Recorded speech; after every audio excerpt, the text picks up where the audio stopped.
for all those in wrongful detention and in all detention, for all those who are hungry, for all those who fear, for all those affected by the weather.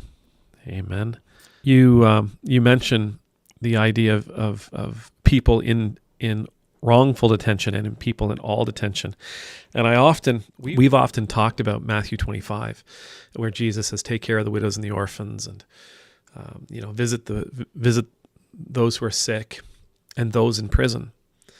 And speaking earlier about initial reactions, years ago when I first read that chapter and was like blown away by it, because he goes on to say, whatever you've done for the least of these, you've done for me.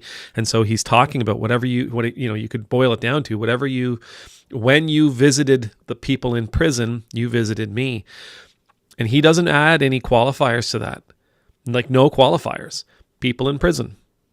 It's not people who are wrongfully convicted. It's not political prisoners. It's not people who are persecuted. It's not people who are wrongfully detained. It's people who are in prison, people who are in jail, people who are in detention. There's no qualifiers. That's a difficult thing sometimes for us to wrap our brains around.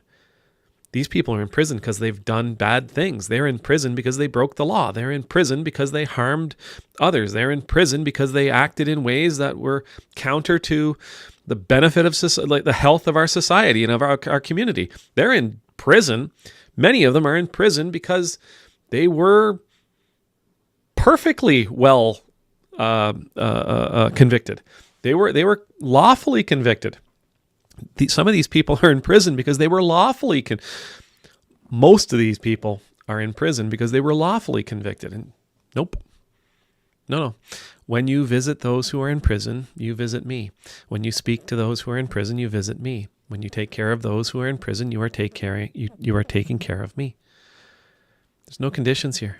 There's no qualifications. There's no qualifiers. There's no way out of this statement for us. Okay, Lord, I'll try.